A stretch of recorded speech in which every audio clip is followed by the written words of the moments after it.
Good afternoon, good evening, depending on where you're joining from today. Thank you for joining today's live stream on digital transformation. And this is a transformation or digital transformation live stream that we host every Tuesday at the same time and same place on LinkedIn, YouTube, Facebook, and Twitter. So thanks for being here today. Today's topic is finance transformation versus digital transformation, a CFO's perspective. So we're going to go deep into not just digital transformation in general, but more specifically finance transformations. And I'm going to introduce our guest in just a moment. My name is Eric Kimberling. I'm the CEO of Third Stage Consulting. We're an independent consulting firm that helps clients through the world with their digital transformation journeys. And we're also encouraging any questions that you might have along the way. So as I get into introducing our guest here, if you have any questions about finance transformation, I encourage you to please chime in with questions or comments. We'd love to have you part of the conversation here today. And actually, this live stream is part of our weekly Transformation Ground Control podcast that we release every Wednesday, which you can find on Google, Amazon, Spotify, Apple, etc. All the audio podcast platforms. You could also find it streaming every Wednesday on YouTube, LinkedIn, Facebook, and Twitter as well. So this interview is actually going to become part of that podcast episode that comes out a week from tomorrow. So we'll look forward to releasing that when that comes out.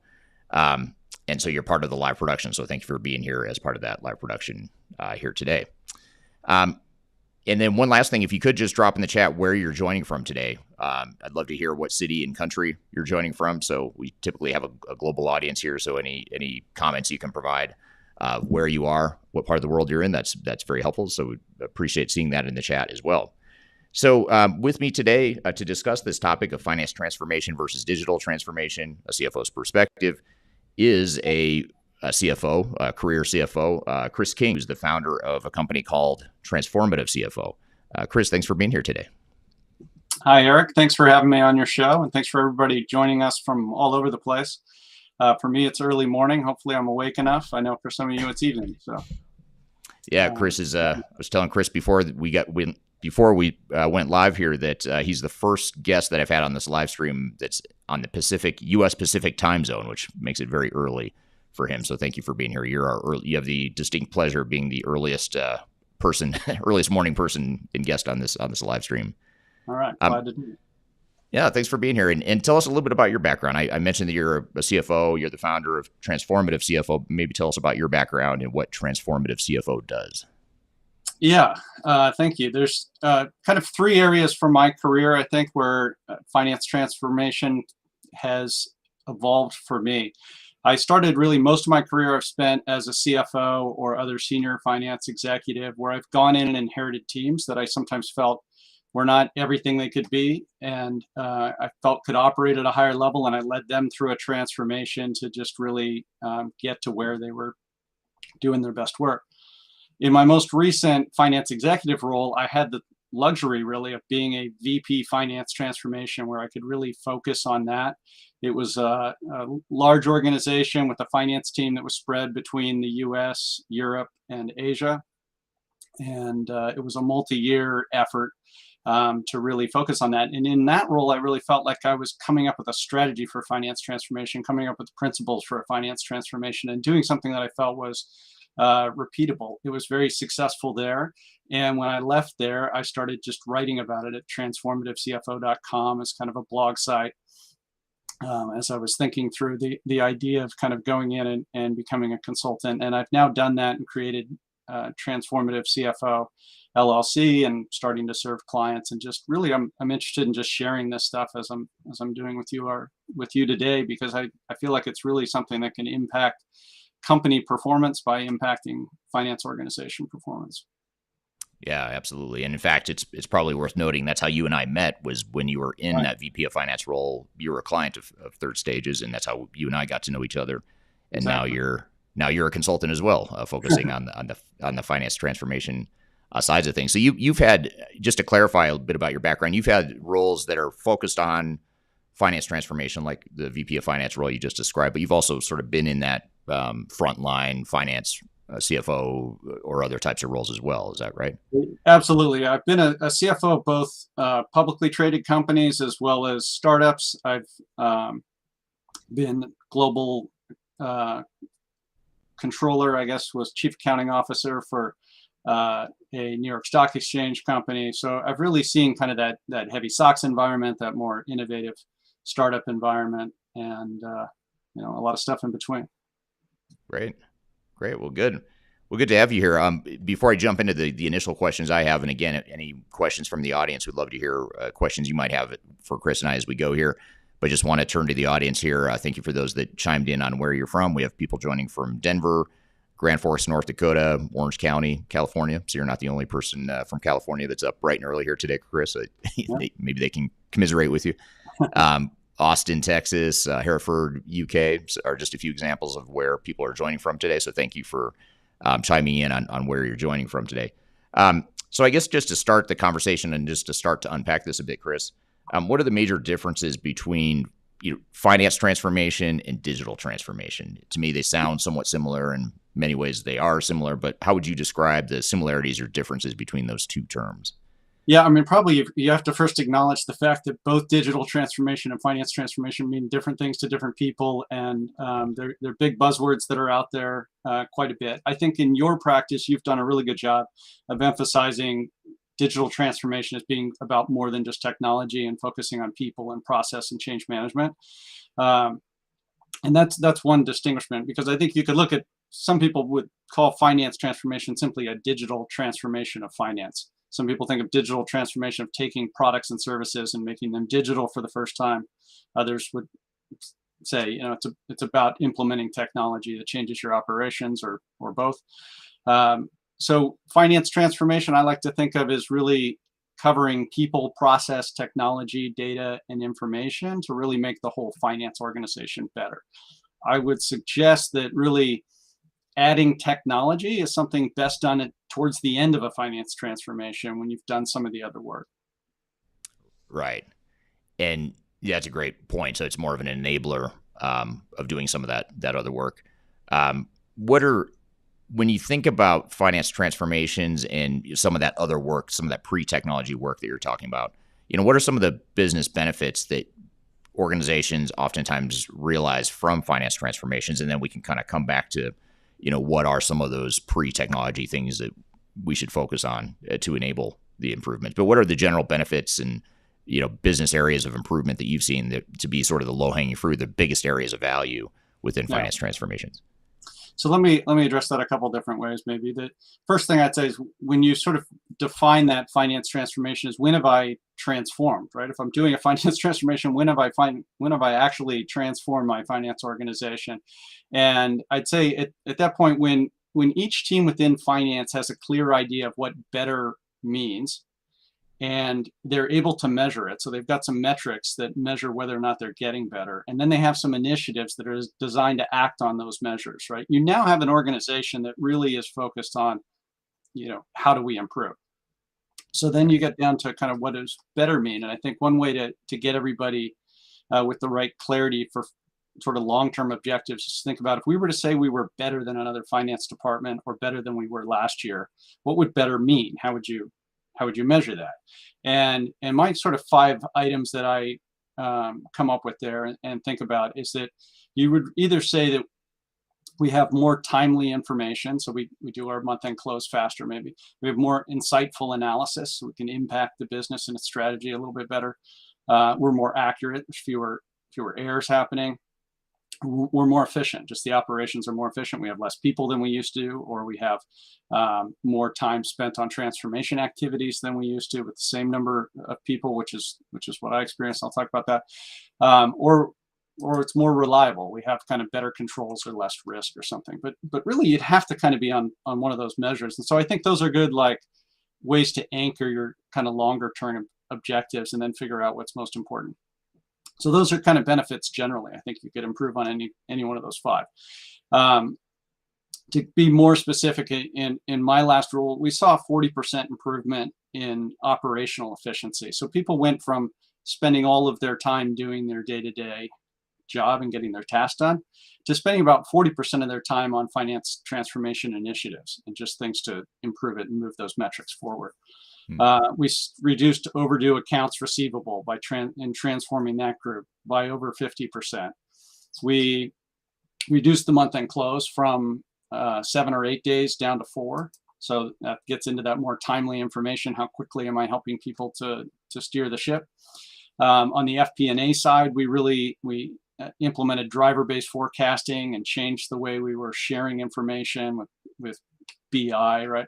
And really drove a significant improvement in the performance of the company. So I think all those types of benefits, and kind of whatever's most important, you're really creating this mechanism where whatever is most important to improve, we have a good structure and mechanism for improving it. Yeah, that's interesting, and it seems like compared to other functional areas within organizations, finance is one of the areas where you have the most immediate, tangible value that could be achieved, not just on the efficiency side, which you mentioned, but also some of the other things you mentioned, like improving your AR and accounts payable and things of that nature, or maybe not accounts payable so much, but more AR.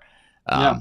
And so that has immediate cash, tangible value that organizations can point to. AR is just this amount of capital that's sitting there not really doing anything, and we completed this effort and then brought in $20 million that had just always been kind of wrapped up in AR. We decreased that. About half of that came from overdue, and half of it actually came from the current, and just collecting that even faster. And that's $20 million you can reinvest in new product lines and acquisitions and other areas of the business, right? And start really getting a good return on that. Yeah, it's not a small number for sure. Yeah, and that's interesting too, because there's the intangible strategic value, of course, as well. But what about you mentioned that technology is an enabler, and there's a lot of other stuff that you would typically do before putting technology in place to get some of these improvements that you talked about. If you had to just sort of estimate, what percentage of the value that you typically see in a finance transformation comes from technology versus all the other stuff, operating model, the way you organize, your future state business processes, all that stuff. Yeah, I mean, I think every organization, unless you really have done it, unless you're really a lean organization or have that type of process optimization going on, there's probably a lot more opportunity to improve your outcomes through process improvement and through developing your people than there is just new technology. And there's a temptation as a CFO to want to just write a check to somebody and just improve things. I'm not happy with what things are.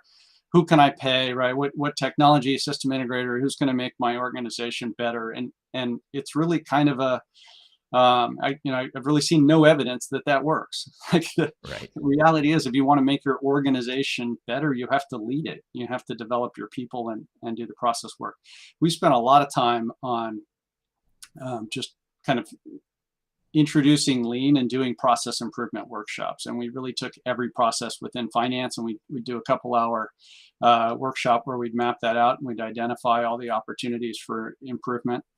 And once you've done that, you've created this mechanism where implementing technology is going to be much more successful, because I know exactly how my process works, what the outcomes are that I'm getting from it, and whether or not I'm happy with them, and what those roadblocks are. And if I can then identify what's really wrong with my existing technology at kind of a root cause, then I know exactly what I want the new technology to do that the old one couldn't.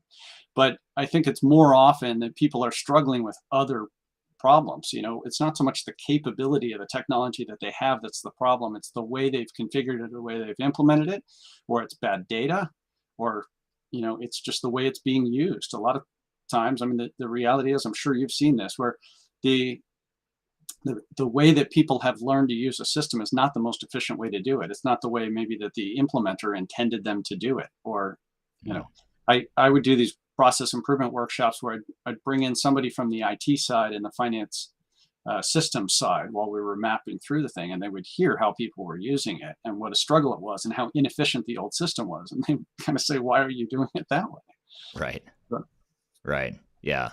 Yeah. And you were dealing, your most recent role before you started Transformative CFO, the role where you and I met, you were involved in a multinational finance group too. And that I imagine adds another layer of complexity and opportunity too, because there's a lot of inefficiencies in terms of redundant processes and redundant functions and things of that nature. Right. Maybe talk a little bit about that. What should a multinational finance group and organization be thinking about that's a little bit different than a single location one? Yeah, I mean, one of the areas that we really focused on was just the harmonization of those processes. So we would do the same process improvement or process mapping workshop in both the U.S. and the U.K., and then we'd take the process maps and kind of line them up and compare them. And we had this kind of open house for a while where we'd take all the process maps from the U.S. and we'd put them on one layer in a conference room, and all of them from the U.K. that matched up to it just below it. And we did the same thing in the UK, and then invited people to go in and kind of look at it and come up with ideas they had for improving it. But our goal there was to identify those differences and kind of determine, is there a good reason why we have differences? In some cases, those two organizations have different stakeholders that have different requirements, or the businesses are a little different, and therefore, there's a good reason for it. In other cases, and much more frequently, it's just two different people thought of the right way to do something long ago, and they've been doing it that way ever since, and it's different. But because it's different, you get away from the ability to sort of standardize it and optimize it and get consistent results in both places. You get a team that doesn't understand how the other team's doing it because they're doing it differently. It's much easier to collaborate with your colleagues across the Atlantic if you guys are both doing a similar process in a similar way. And then if they're one of those ways is probably more efficient than the other. And if you really get everybody open to learning from each other and really searching for best practices instead of defending the way they do it, then you really, start to get people kind of questioning, gee, man, I really like the way they're doing that. Why don't we do that? And we saw a lot of that. And ultimately, we harmonized processes at least. And in many cases, we harmonized groups and created a global group with a single global leader out of it. Even though what we started with was really a US CFO, an international CFO, India CFO, and separate organizations within each. Yeah, I imagine that was a cultural shift as well. You maybe talk a little bit about the cultural impact that, some of those major sorts of changes like that might have. Yeah, I mean, certainly you're creating a certain amount of disruption and uncertainty, which is something you have to pay attention to, I think, with your people. But the more you start getting everybody the same clarity and alignment that you need to have a successful finance transformation, you really start kind of creating one team out of it, even though there's multiple leaders. And you start saying, hey, we're trying to do these 5 things, right? We're trying to make things more timely and more accurate and more insightful. And you get everybody aligned with this overall objectives, and then they break that down for their individual process groups objectives. Right. Yeah, makes total sense. Here's a question I want to take from the audience here. Kyler on LinkedIn, and Kyler, by the way, is our podcast co-host. And she asked the question of, what are some key indicators that an organization needs to evaluate for process effectiveness? So in other words, like in this example, you were just talking about the multinational finance transformation that you were leading. How did you know, or how did you measure that this process is broken and we need to focus on fixing it? Yeah. What's interesting about that is where we started was we went up a level from the process to just the process group. And we said, let's organize the finance team according to these groups of processes. So groups like accounts payable or the purchase to pay process stream, right? All the people that support that are in the accounts payable process group, or collections or cash applications or general ledger accounting, et cetera. We organized by process group. And then the first thing we did was really try to get clarity among that group, getting them in the room of what is it the company needs you to do? Like, why does this group exist? What's your primary purpose and objective? So if you're talking about cash applications, right, the company needs us to apply the cash we get from our customers as quickly as possible, so the collections team isn't calling our customers about payments they've already made.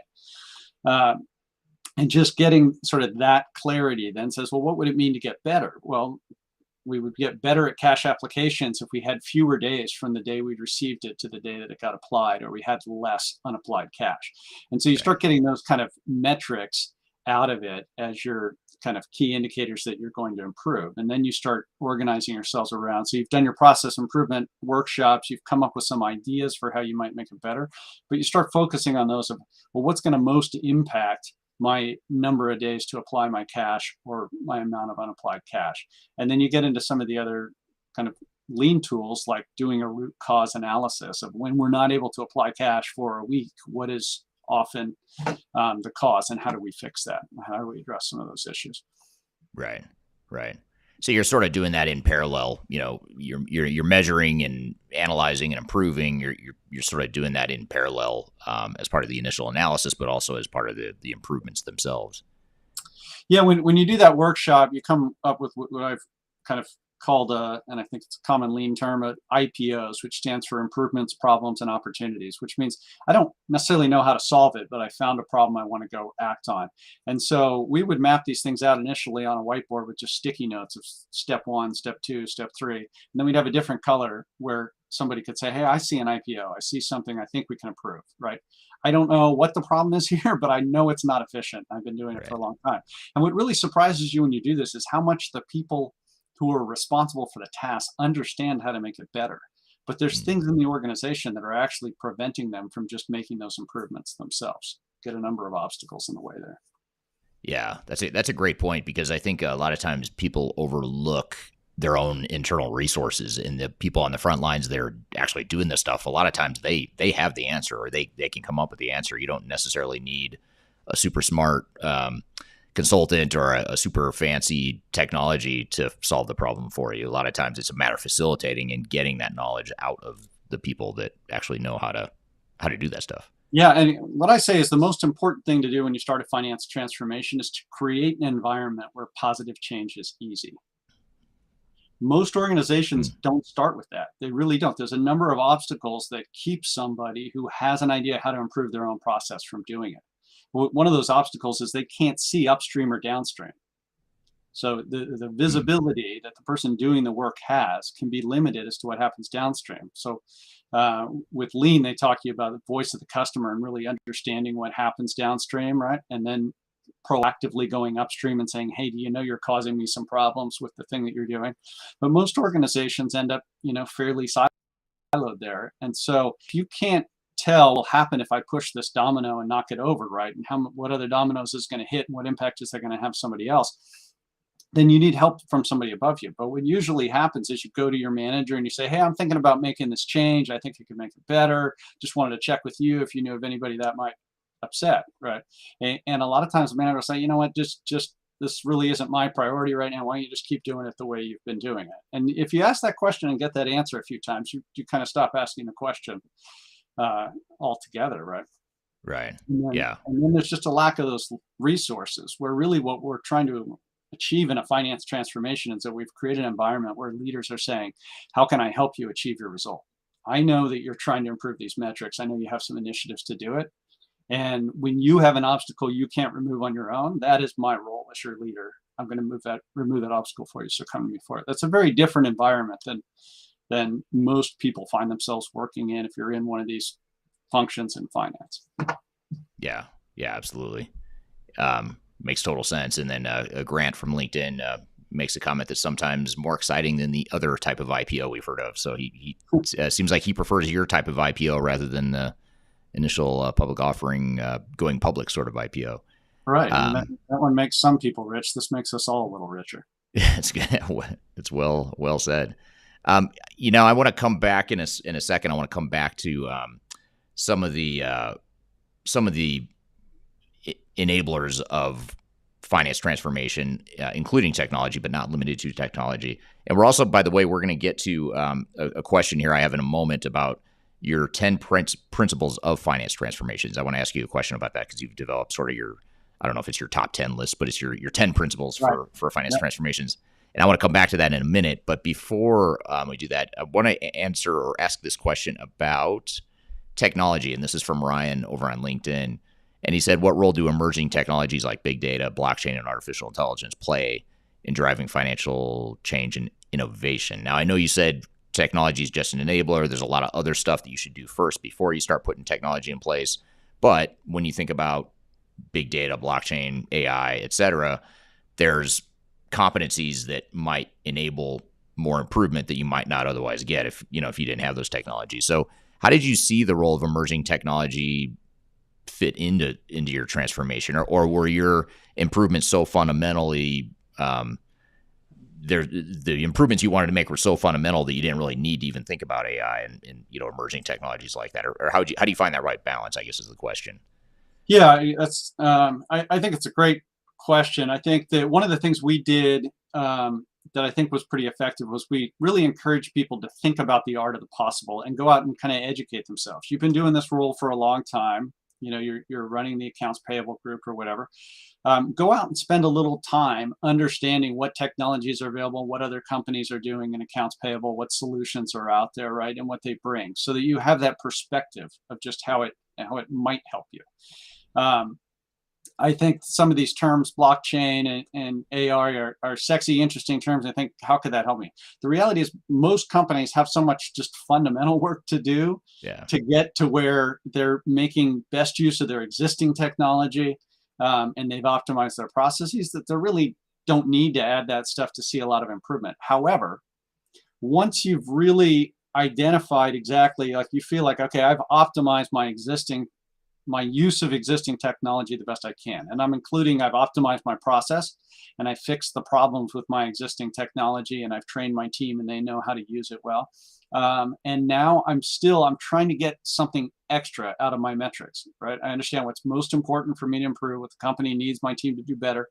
I'm trying to do it even better. I think there would be some ROI if I brought in some of these state-of-the-art technologies and was able to make use of them to help me do my process.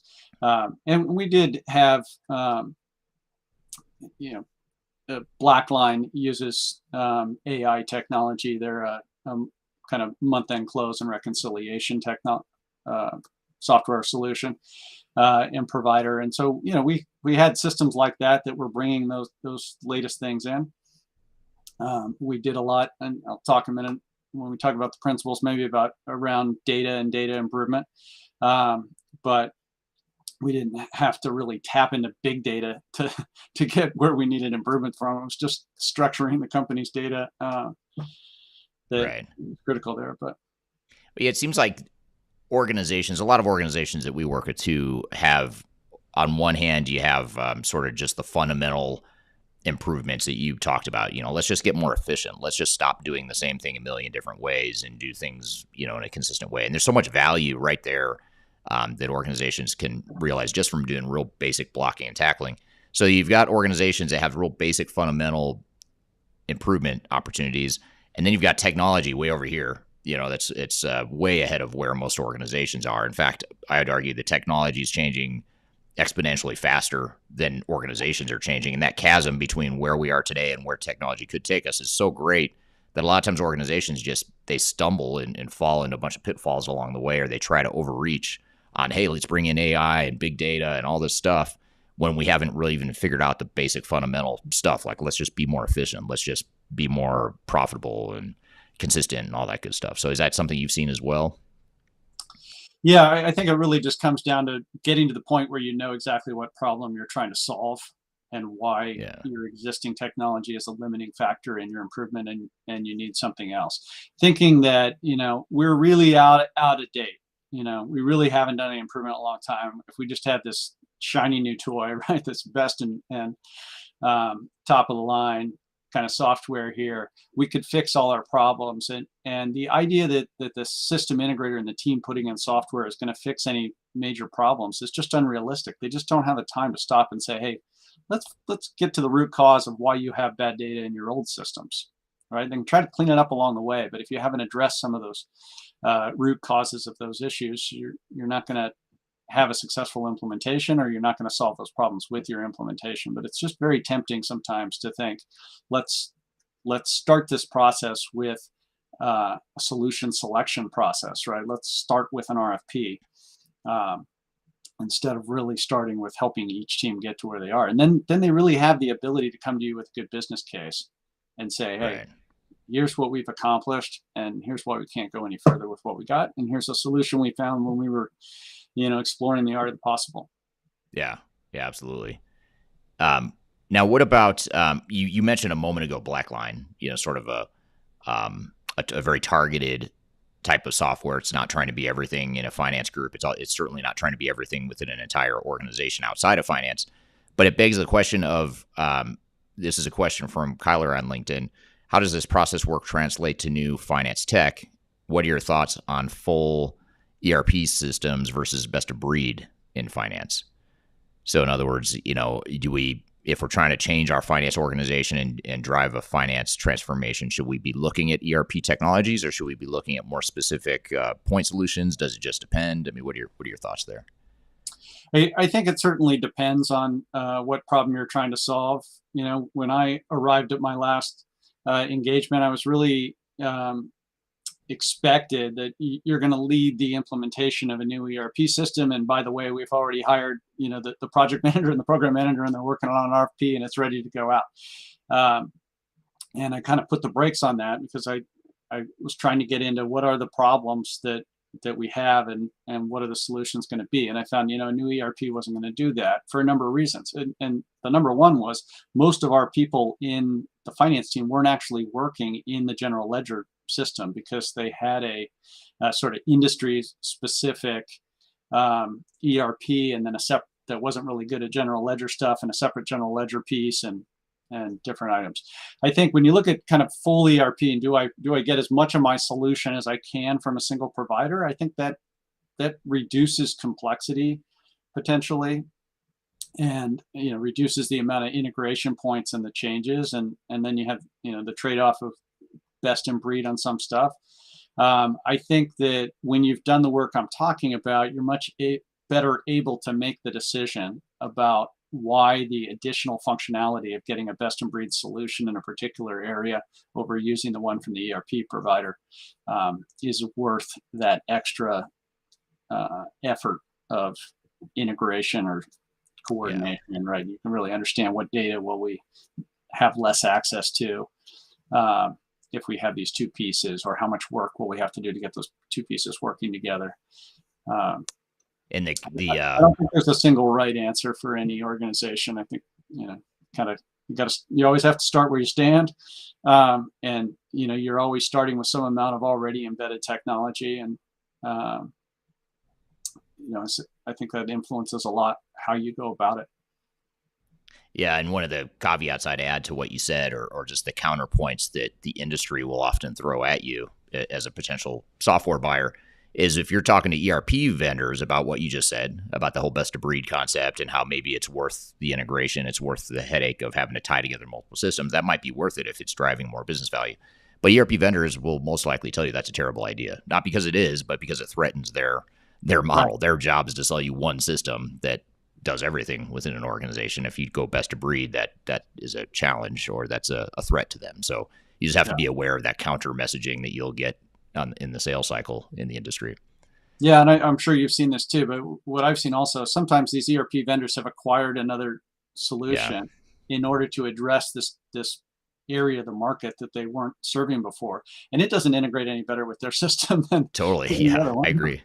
That's a great point. I mean, you look at like SAP, Oracle, Microsoft, all those guys have gone out and acquired other solutions, and you're essentially buying a best of breed system. And the only difference is they want you to buy that best of breed system or solution from just them, not other third parties, but really just making sure you have a clear vision of what it is you need. And like you keep saying, Chris, you know, it depends on where the business value is and what you're trying to accomplish, and, you know, let the technology fall into place behind that first and foremost. What about these 10 principles of finance transformations that you have? And I know we probably don't have time to go through all 10 of them in great detail in the interest of time, but maybe you could cover some of the major threads or buckets that are covered in those 10 principles of finance transformations. Yeah, thanks. So I started out by bucketing them into kind of these 5 areas of the target operating model. So I have 2 principles about people, and 2 about process, 2 about technology, 2 about information, or 2 about data, and 2 about information. And then breaking that, and it kind of worked out that way. I actually, you know, I had the opportunity in the last role to just experiment and try out some things. And honestly, I had 12 principles of finance transformation there, and they weren't so neatly structured, and I kind of arranged them this way. Right. But I like the order in that you're really starting with people, and that first principle is about investing in staff, and it really goes to the idea that the capability of a finance organization really can't be much more than the sum of the capabilities of the people in it. And if you can really start investing in their development and really being willing to say, this is going to be a place where you become more valuable in the marketplace, right? I mean, that's kind of the deal, right? I want to create an environment where you feel like you're learning a lot, and someday you may leave my organization and take what you've learned and bring it somewhere else, and that's okay.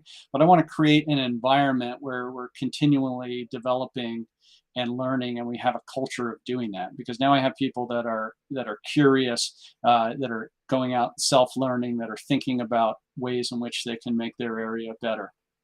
So that's one of the key ones in people. The second one in people is one that you've talked about and provide services for, which is just change management, really embracing kind of formalized change management. I love the ADKAR model, and really looking at, if I'm going to transform finance, that means I'm turning it into something else. You don't use a term like transformation to describe a small change where Right. it's slightly different. It's like we're trying to make the organization something different than it was. So I really have to be thinking about change management. I'm trying to transform the organization by transforming all the people in it. And I need to know where everybody is kind of along that ADKAR model, and where I've lost people, right? If I've lost them back at and I know not everybody's familiar with the ADKAR model, but first stage of that is awareness of a compelling reason for change. If I've lost somebody there, then I got to go back and get them from there. And I won't have succeeded in doing a finance transformation if I've left people behind. And Right. then on the process side, that's where I get into my kind of lean finance principles and this sort of organization around these process groups. So I create little teams around process groups, and each team is trying to make themselves better with some goals that align to the overall finance goals.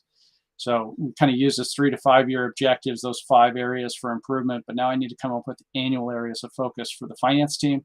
And then each little team needs to figure out what that means for them and what they're going to go out and focus on in kind of this sort of annual planning cycle. Mm. And then when I get to technology, I break that down between optimal use of existing technology and implementing new technology. And it's when and how do we implement new technology, and this kind of concept of active sponsorship, which I kind of describe as the opposite of distancing yourself from a potential failure, which I think a lot of executives do sometimes. You put the onus on the system implementer and the people who are going to bring in new technology to make it successful. And as soon as things start going south, you see people, who are the executive sponsors of things, kind of creating a little bit of space between them and the project that's not going that well. I think that really what that active sponsorship means is that you're going in really mining for the potential problems that are going to happen, and plugging those up. But before you get the new technology, you really have to look at optimizing your use of existing technology. Most organizations have some top of the line technology that they are not getting top of the line output out of. And you really have to also realize that for every technology out there, no matter how good it is, there are organizations that have put it in very well and are using it very well, and there are organizations that haven't. We were putting in a solution called High Radius Cloud Collections in that AR team. And one of the things I talked to the team about was, of all their customers, 25% of them are, would say they're in the top quartile of how well they're using it and how effective it is for them, right? And 3/4 of the companies aren't, and the ones at the bottom aren't getting a lot of use, and they're thinking maybe I need a different solution, right? Right. And there is more difference between the companies that implement High Radius really well and those that don't than there is a difference between High Radius and its competitors. And so you have to be pretty purposeful of, have I implemented my existing technology really well, or should I be changing it there? And we looked at Blackline, Concur, Excel, Power BI, and said these are all top of the line technology. I mean, Excel is the best spreadsheet solution out there, right? It's not the best EPM out there, right? Right. And so we use it as that, but it is the best spreadsheet solution out there. And yet, although everybody on the finance team uses Excel, there is not a single person on the finance team that would be more efficient and more effective if they knew how to use it better than they do, right? The skill levels among the people all vary, but wherever you are and however you got to where you are, you could improve it. And the barriers to improving your Excel skills are very low. You can go out and watch YouTube videos, right? You can read books, right? But you don't even have to spend money on a book. You certainly don't have to spend money on a course. It's available there for free. It just takes operating an environment where positive change is easy, right? Where I actually have the time to go out and self-learn. I'm not so Stephen Covey talked about sharpening the saw, right? Right. That's sharpening the saw stuff, right? If you're too busy cutting trees to sharpen the saw, right? You're too busy doing your Excel work to learn how to use it better. Then you're not even making effective use of it. So we really emphasize that principle a lot first, and then by the time you're talking about new technology, you've really kind of addressed all these other areas. On the data side, I kind of focus on both structuring the data well and getting the right dimensions for the data, and thinking about the outcomes we want from it, and how we improve that data structure. And then data stewardship, and really getting people to understand, that data is an asset of the organization. I need to own it. I need to be a good steward of it. If I take a data set and I add bad data to it, I'm really impairing the value of it, right? And somebody needs to be responsible for where that's going. And then the information side is about just taking data and how do you make that useful and insightful. And I focus on two things there. One is driver-based forecasting, which could be a whole nother podcast, so I won't get into it. And the other is just better use of business intelligence tools and data visualization. And that's always kind of low-hanging fruit that really has an impact on the organization, right? Your stakeholders really see it when you start providing dashboards and self-serving or allowing self-service of the information you're providing. So that's my 10. That's great. And it's super interesting because it seems like those 10 principles of finance transformation are focused on really getting value out of what you've got, organizationally, process-wise, technologically. Of course, there's also the technology piece and thread that could further enable the changes. But you made a really interesting point when you were talking about high radius, about how, and maybe you could restate it because I think it's a really, really good point. The part about how, would you say the bottom quartile versus the top quartile of high radius users, that delta is bigger than any improvement you might get from using we something spend a lot other of than high time radius. on sort of system selection, right, and comparing Remilia and high radius and which one can do what, and let me see a demo and let me look at pricing and everything. And yet the pricing of this solution was relatively low for the amount of value that we got, right? And we brought $20 million in. The cost of licensing of either one wasn't very big. Both solutions were similar. But the premise there was that if we can become one of the best companies at putting it in and using it, we will get far more value than if we kind of go along for the ride. We don't know where we're really trying to go.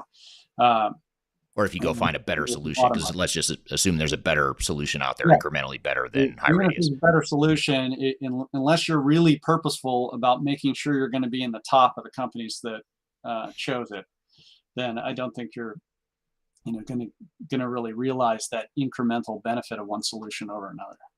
Yeah, it's a great point. And a great way to look at it too. And a lot of what you're saying too with those 10 principles is it almost feels like it's an enabling an organization to get a blueprint in place for what the future state is going to be. And when it does come time to go find and implement a new technology, you've got that blueprint laid out, and you're going to be more purposeful, as you'd say, about finding the right technology, deploying the right technology, not overspending on a bunch of shelfware and stuff that you're not going to use, and making sure you're implementing in a way that adds a lot more business value. So I like the way you've laid that out. Yeah, I mean, over the course of this transformation, we gained a lot of confidence that if we were to put in, or wherever we put in, because we did put in new technology, but wherever we put it in, we would be,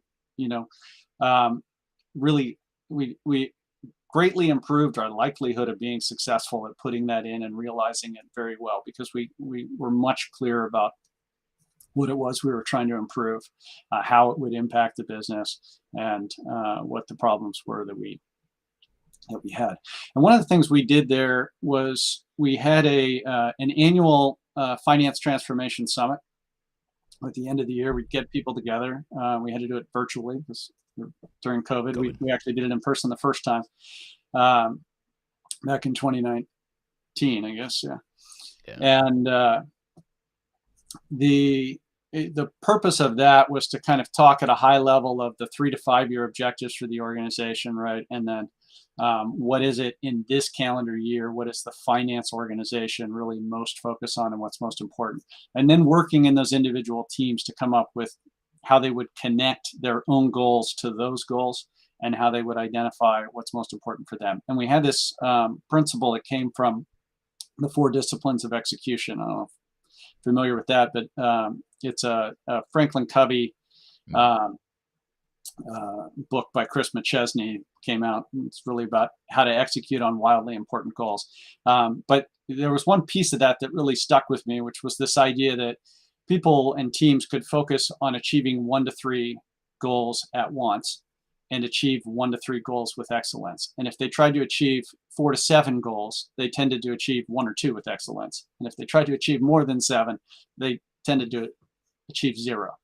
And so we really tried to keep people to say, hey, the initiatives coming out of your team at any one point in time should kind of be 1 to 3 of them. We're going to land one plane at a time. But then over the course of a year, you might have more than that, right? Because you don't have to do them all at once. So we do that planning at the end of the year. And then we had this 4-week cycle where every week we had a 45-minute meeting, and a quarter of the teams would report out for about 8 to 10 minutes in that meeting. So each team was reporting out every 4 weeks.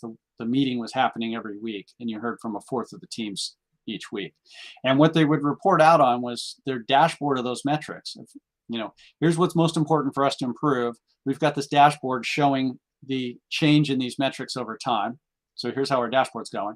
We have 3 initiatives right now to act on these key metrics, right? And that we think will be impactful. And here's how they're going.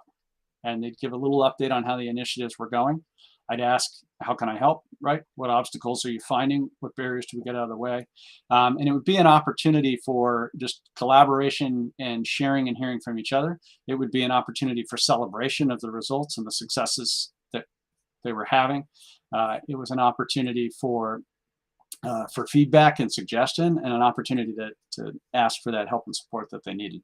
And that's where I really feel like you've transformed, right? Everybody in the organization is part of a team that understands what it would mean to be better. Everybody's tracking the metrics that indicate they're better, and everybody has a plan and some initiatives for how they're going to act on it right now. And they've evolved to the point where we've gotten so much efficiency out of our day-to-day from the work we've already done that we're now able to spend 25-40% of our time on these initiatives without hiring any additional people, right? It came from our existing team. Right. So it's not just existing technology, but it's existing team, existing technology. You really optimize all that first.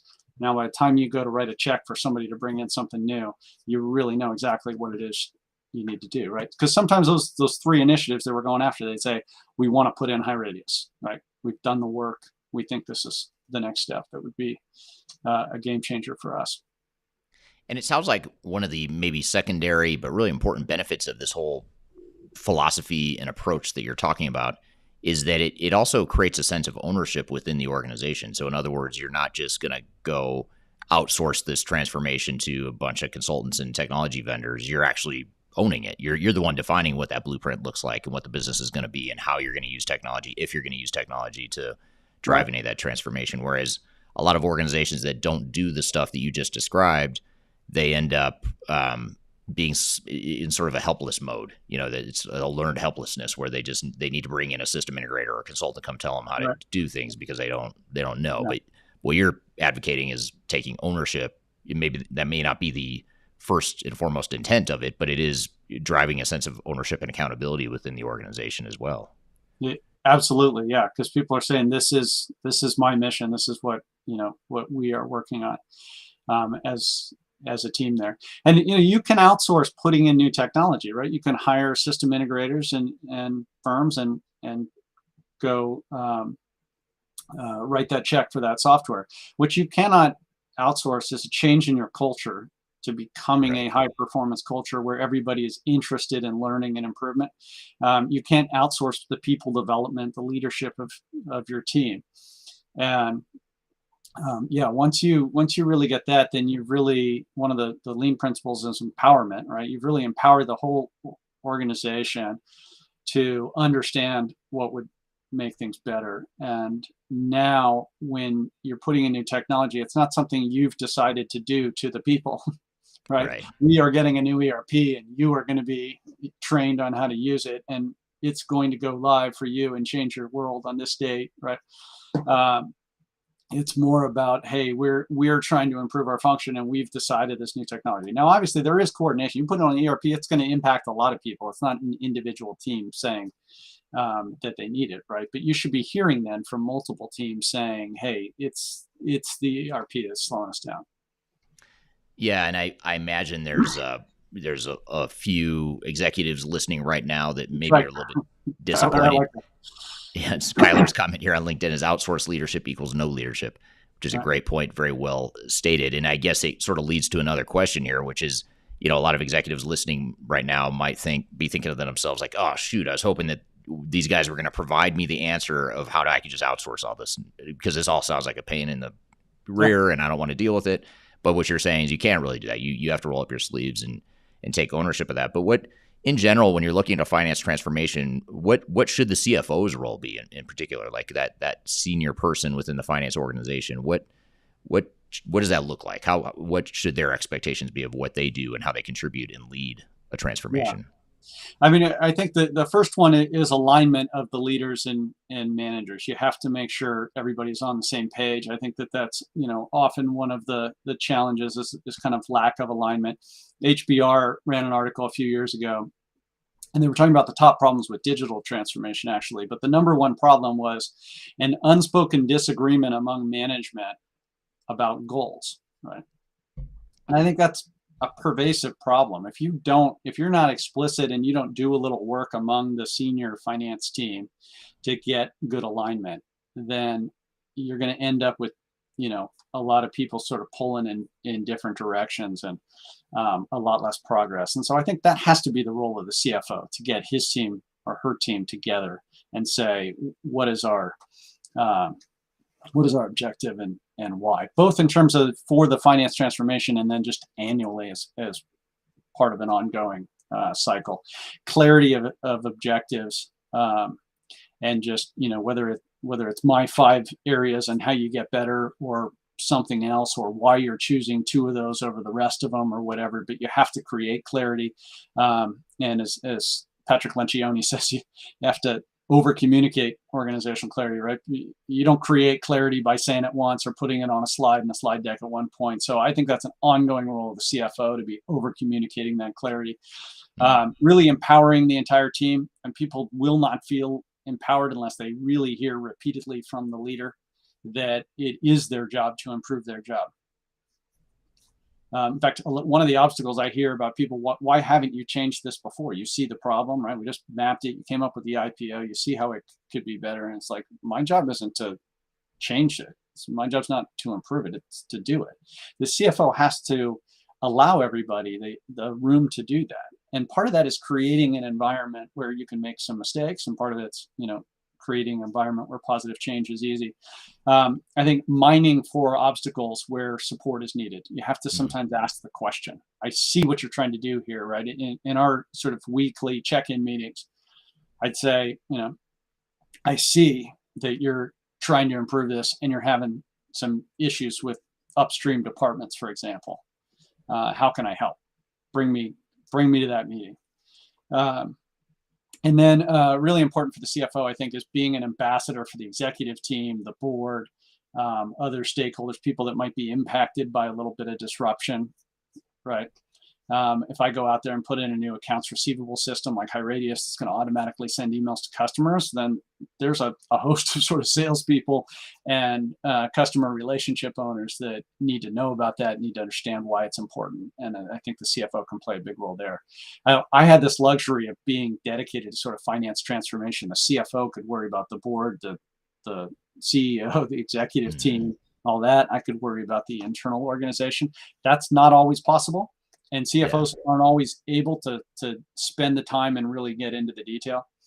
Um, but I think that if you can't, then you either need somebody you trust who can do that, and you need to provide those whatever 5 things I said, um, or you can get even more involved. And if your answer is, look, I'm just too busy for this. Who can I write a check to and do stuff? I would actually start with that problem. Like, how do Right. you get yourself to where you can spend more time leading your organization well and less time dealing with the CEO's latest fire alarm? Yeah, and maybe you rethink what the scope and what the definition of the transformation for your organization is, because it may be that taking on a massive, widespread transformation is not realistic. Maybe you don't have the capacity or the internal focus at the moment to deal with that. So you sort of scale back expectations, which isn't the end of the world. I mean, you could do an incremental transformation, even though, to your point, the word transformation suggests that it's a massive jump, but Yeah. maybe it's not such a Any massive one jump. of these process groups, you could do a transformation of that process group with the right, leader helping them. Yeah. So yeah, I Now, think so just sort of bring this all full circle and maybe summarize here as we come up at the end of our time here. Um, for those that are about to embark on or already in the midst of a finance transformation, and I suppose just a lot of what you're talking about, by the way, that we've been talking about throughout this conversation is we've been focused on finance transformation, but a lot of this is relevant to any sort of digital transformation as well. But what sorts of advice, what are the 2 to 3 things you would leave organizations and team members with for how they should get started? What are the 2 or 3 most important things to keep in mind as you embark on a finance or digital transformation? yeah, I mean, I sometimes have said start where you stand, right? I said it earlier. You gotta understand kind of where you are and just start moving forward from there. But I really like the Dr. Covey principle of begin with the end in mind. So try to understand where it is you're trying to get to, which is really sustained improvement, right? I'm really trying to create an organization that's just always able to get itself better. I would really think about that. Am I creating an environment where positive change is easy, or is our culture, are our systems, is our hierarchy, is something actually interfering with that? And you won't find that out without really getting in and talking to some of the people about their issues and what's kept them from changing it before. Um, and then really just empowerment. I mean, you want to make a lot of progress, get a lot of people doing the work, right? And if you have good alignment and good clarity, then you can involve a lot of people in it. Right. Yeah, it's great sound advice. And just a kind of a closing comment here from Peter on LinkedIn. He said, "If only more CFOs thought like this guy." So thanks for thinking like this, Chris. And this guy, by the way, is Chris King. He's the founder of Transformative CFO. Tell us about the website. What's the address that people can find you or how can people connect with you and learn more about you? The website is transformativecfo.com. I've got the 10 principles of finance transformation there and some other articles, some information about lean finance. I'm going to be producing more there, and now I'm just starting this consulting practice to kind of be the guide on the side for CFOs and finance teams that want to go through this, and kind of train the trainer and help bring some of these things forward. And look forward to continue doing with that, and be happy to hear from anybody who's looking to get in this fight.